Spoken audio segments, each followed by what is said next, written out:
या आज हम पढ़ेंगे क्लास 12th केमिस्ट्री जो बोर्ड परीक्षा के लिए मोस्ट इम्पोर्टेंट प्रश्न है, जिसमें प्रमुख अंतर वाले प्रश्न जो बोर्ड परीक्षा के लिए हैं वो आज हम पढ़ेंगे। तो आइए बिना समय गवाए हुए पढ़ते हैं, जो आपको 3 से 4 नंबर में पूछे जाएंगे।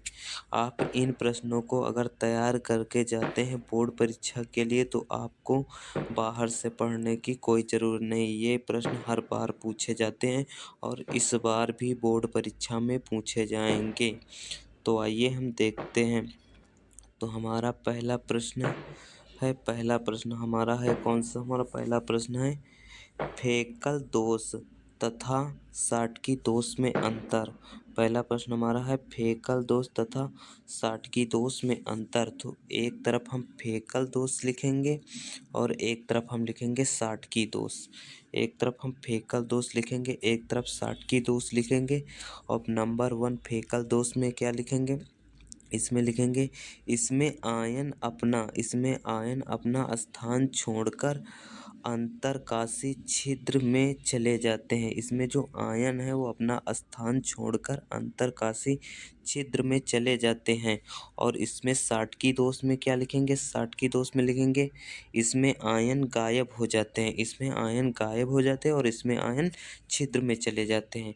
फिर दूसरे नंबर पे हम क्या लिखेंगे, दूसरा नंबर डाल के हम लिखेंगे इसमें घनायन का आकार ऋणायन से छोटा होता है। जो घनायन का आकार होता है वो ऋणायन से छोटा होता है। और इसमें साटकी दोष में इसमें घनायन का तथा ऋणायन का आकार समान होता है। इसमें दोनों जो आकार हैं वो समान होते हैं। फिर इसके बाद हम 3 नंबर लिखेंगे। 3 नंबर जैसा कि आप देख सकते हैं घना आयन और ऋणायन। जैसे 3 नंबर में हम लिखेंगे, 3 नंबर में लिखेंगे इसमें घनत्व में कोई परिवर्तन नहीं होता है। जो फेकल दोष होता है उसके घनत्व में कोई परिवर्तन नहीं होता है। और जो साटकी दोष होता है, जो साटकी दोष है इसके घनत्व कम होता है।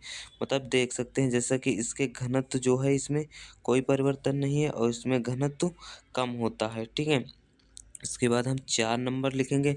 4 नंबर में क्या डालेंगे, इस दोष में एक रिक्त बनती है। इस दोष में जो है एक रिक्त बनती है और इस दोष में 2 रिक्ति बनती हैं। इस दोष में एक रिक्त बनती है और साटकी दोष में 2 रिक्त बनती हैं। फिर इसके बाद इसी प्रकार से लिख दो, बस इतने ही नंबर लिख देना आप एकल दोष में, आपको फुल मार्क्स मिल जाएंगे। इसके बाद नेक्स्ट देख लेते हैं। नेक्स्ट हमारा प्रश्न क्या है, जो हमारा नेक्स्ट प्रश्न हमारा है धात्विक चालक तथा वैद्युत अपघटनी चालक। धात्विक चालक तथा वैद्युत अपघटनी चालक में अंतर। तो एक तरफ हम धात्विक चालक लिखेंगे, धात्विक चालक, और दूसरी तरफ लिखेंगे वैद्युत अपघटनी चालक। इससे लिखेंगे और 20 से एक लाइन खींच देंगे। ठीक है, 20 से एक लाइन खींच देंगे। फिर नंबर 1 डालेंगे, इसमें लिखेंगे नंबर 1 डाल के इसमें लिखेंगे इसमें धारा का प्रवाह इलेक्ट्रॉनों द्वारा होता है। इसमें जो धारा का प्रवाह होता है वह इलेक्ट्रॉनों द्वारा होता है। और इसमें वैद्युत अपघटनी में इसमें धारा का जो प्रवाह होता है, इसमें जो धारा का प्रवाह होता है वो आयनों के द्वारा होता है। और फिर नंबर 2 लिखेंगे। नंबर 2 में हम धात्विक चालक में क्या लिखेंगे, नंबर 2 में लिखेंगे इसमें लिखेंगे ताप बढ़ाने पर चालकता घटती है। मतलब जो धात्विक चालक है इसमें जब ताप बढ़ाते हैं तो उसकी चालकता घटती है। और इसमें और जो वैद्युत अपघटनी चालक है इसमें ताप बढ़ाने पर चालकता बढ़ती है। इसमें घटती और इसमें बढ़ती है। फिर नेक्स्ट 3 नंबर में हम क्या लिखेंगे, 3 नंबर में लिखेंगे हम इसमें रासायनिक परिवर्तन नहीं होता है। जो धात्विक चालक होता है इसमें रासायनिक परिवर्तन नहीं होता है। जो वैद्युत अपघटनी चालक होता है इसमें रासायनिक परिवर्तन होता है। इसमें रासायनिक परिवर्तन नहीं होता है। और वैद्युत अपघटनी में रासायनिक परिवर्तन होता है। उसके बाद हम 4 नंबर में क्या लिखेंगे, 4 नंबर में ये ठोस तथा द्रव दोनों अवस्थाओं में चालन का कार्य करते हैं। ये जो है धात्विक चालक हैं, ये ठोस अवस्था और तथा द्रव अवस्था दोनों दोनों में चालन का कार्य करते हैं। और ये जो अपघटनी जो है वैद्युत अपघटनी चालक है, ये केवल द्रव अवस्था में चालन का कार्य करते हैं। ठीक है, इसके बाद हम नेक्स्ट प्रश्न देख लेते हैं।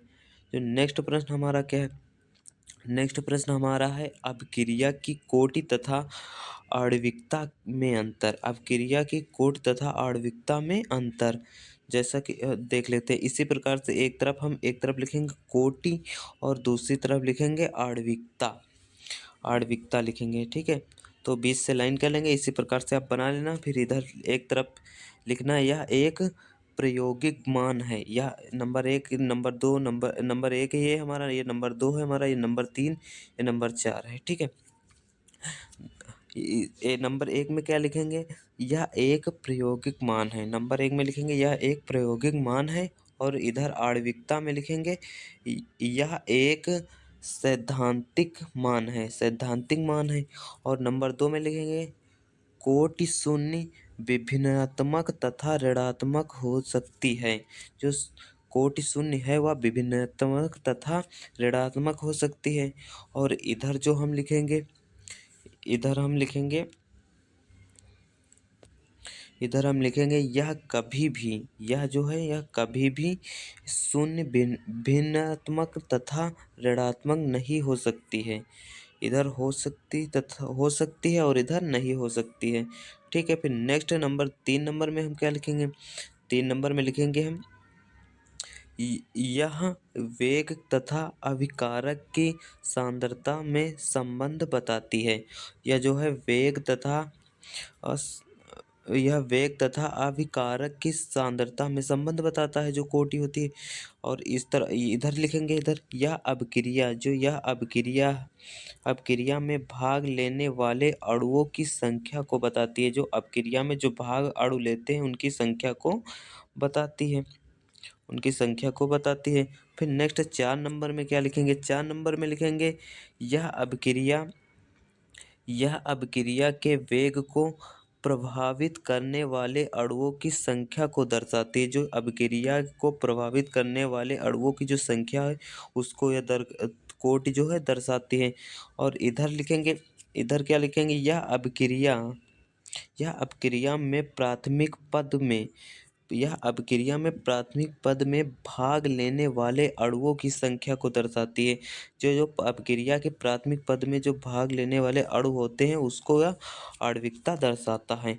इसी प्रकार से लिख देना, यह अपक्रिया की कोटि तथा आणविकता के अंतर इसी प्रकार से लिख देना।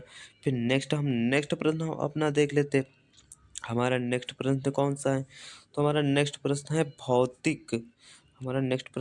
भौतिक अधिशोषण। जो भौतिक अधिशोषण और रासायनिक अधिशोषण में अंतर, इसमें देख लेते हैं। ये इम्पोर्टेंट है भैया, इसको याद कर लेना। ठीक है, तो इसमें एक तरफ हम लिखेंगे भौतिक अधिशोषण और दूसरी तरफ लिखेंगे रासायनिक अधिशोषण।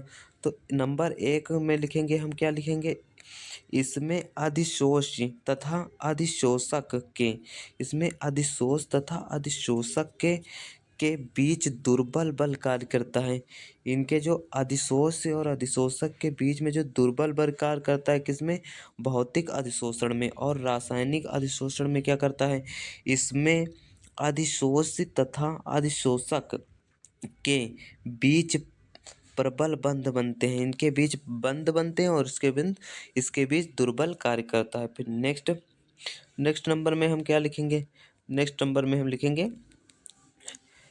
नंबर हमारा क्या है, ताप बढ़ाने पर अधिशोषण बढ़ता या घटता है। जब भौतिक अधिशोषण में जब हम ताप बढ़ाते हैं तो उसका अधिशोषण बढ़ता है व घटता है। ठीक है, और इधर इधर रासायनिक अधिशोषण में जब ताप बढ़ाने पर अधिशोषण बढ़ता है, इसमें घटता नहीं है।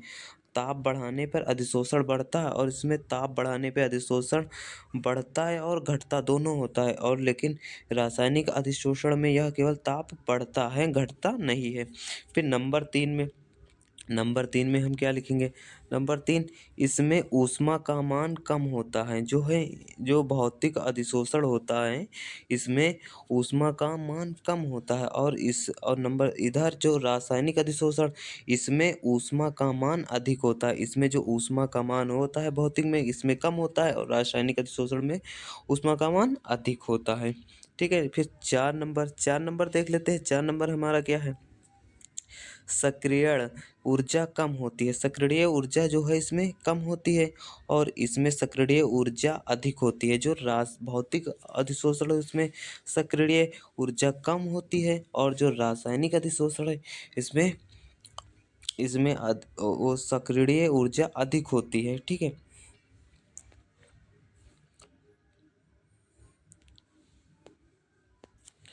इसके बाद हम नेक्स्ट देख लेते हैं। नेक्स्ट जो प्रश्न है, जो वेरी वेरी मोस्ट इम्पोर्टेंट है, जो जो ग्लूकोज तथा फ्रक्टोज में अंतर। फ्रक्टोज में अंतर, जो ग्लूकोज और फ्रक्टोज में अंतर, यह लॉन्ग क्वेश्चन भी इसमें से पूछ लिया जाता है। और इसकी संरचना भी, ग्लूकोज की संरचना भी कभी कभी बोर्ड परीक्षा में पूछ ली जाती है। तो सबसे पहले हम इसमें अंतर देख लेते हैं। ग्लूकोज तथा फ्रुक्टोज में अंतर। एक तरफ हम ग्लूकोज लिखेंगे और दूसरी तरफ फ्रुक्टोज लिखेंगे। ठीक है, तो नंबर 1 डाल के हम लिखेंगे, इसे अंगूर की शर्करा कहा कहा जाता है। मतलब जो ग्लूकोज है इसको हम अंगूर की जो है शर्करा कहा जाता है। ठीक है, और जो यह फ्रुक्टोज है इसमें फलों की शर्करा कहा जाता है। ठीक है, फलों की शर्करा कहा जाता है। नंबर 2 में क्या लिखेंगे? यह 6 सदस्यीय वलय है। यह 6 सदस्यों का जो है वलय है, और यह 5 सदस्यों का वलय है। ठीक है, यह 6 सदस्यों का वलय है, और यह 5 सदस्यों का वलय है। इसमें गिन सकते हैं आप। ठीक है, तो उसके बाद 3 नंबर में हम क्या लिखेंगे?